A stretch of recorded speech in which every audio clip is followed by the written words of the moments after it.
नमस्कार मित्रों, जब भी ग्रह गोचर में दो अग्नि शक्तियां मंगल और केतु सिंह राशि में गोचर करती हैं तो राज सिंहासन ही नहीं मनुष्य के जीवन पे भी बहुत बड़ा प्रभाव पड़ता है, क्योंकि ये दोनों शक्तियां अग्नि राशि हैं।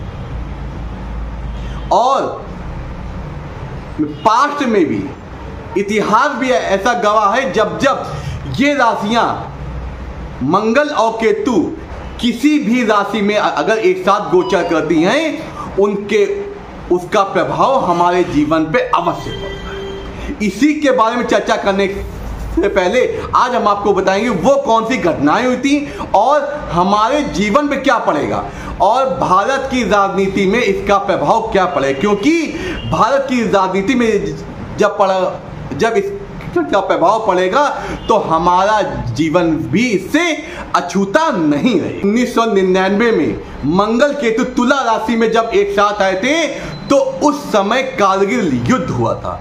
उस समय देश ने अजम्य साहस का परिचय दिया था, लेकिन कुछ जवान भी हमारे शहीद हुए थे। उसी प्रकार 2013 में जब मंगल केतु मिथुन राशि में गोचर किया था, उस समय निर्भया कांड हुआ था और उसने भारत को बिल्कुल झकझोर के रख दिया था।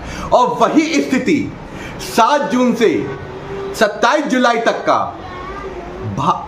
मंगल केतु सिंह राशि में भी गोचर करने वाले हैं। आप देख रहे हैं कि युद्ध की स्थितियां तो बनी ही थी।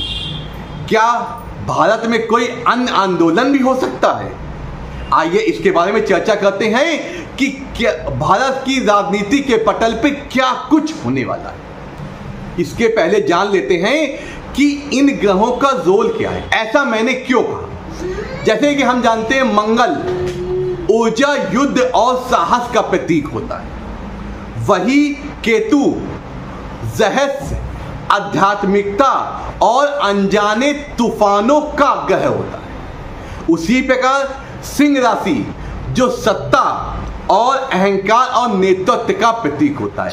जब ये तीनों कॉम्बिनेशन जब आपस में बनेंगे, एक साथ बनेंगे, तो इसका निचोड़ क्या होती के लिए संघर्ष और सत्ता के गलियारे में उथल पुथल।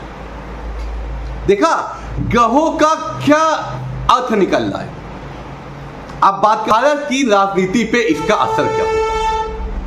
देखिए इसके होने से क्या होगा, राजनीति में ये गोचर अचानक बड़े नेताओं का पतन का कारण बन सकता है, या कोई ऐसा चेहरा जो इस बीच निखर के आ सकता है और देश में अपना आधिपत्य भी कर। तो सिंह राशि है। भारत जब स्वतंत्र हुआ था उस समय सिंह राशि 3rd में होती। इसका मतलब मीडिया, संचार और आंदोलन। तो इसमें क्या हो सकता है, कुछ ऐसे लोग मुखर होके सामने आ सकते हैं जो आंदोलन या सोशल मीडिया के तहत आवाज उठा सकते हैं, या अफवाहों से भ्रमित होकर गलत रास्ते पे जा सकते हैं।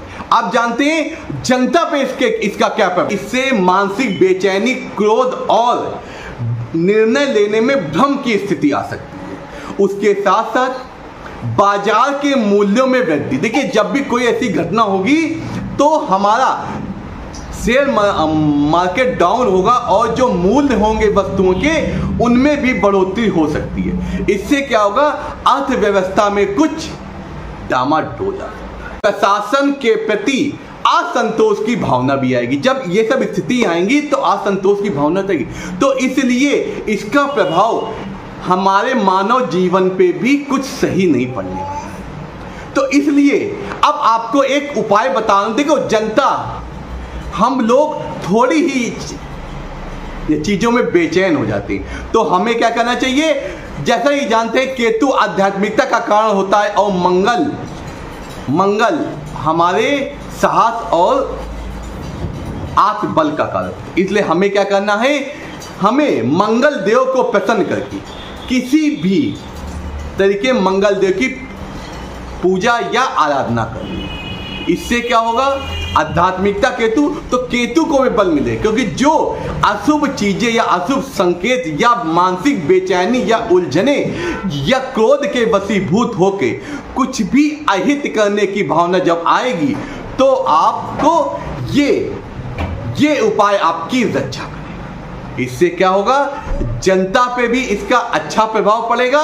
जब जनता अगर मजबूत होगी और साहसी होगी तो इसका देश पे भी अच्छा प्रभाव। हमें क्या करना है, 7 जून के बाद जो गोचर परिवर्तन आने वाला है उसके पहले ही सचेत होकर उपायों के माध्यम से अपने आप को बल और आत्मबल अपना मजबूत कर सकते हैं।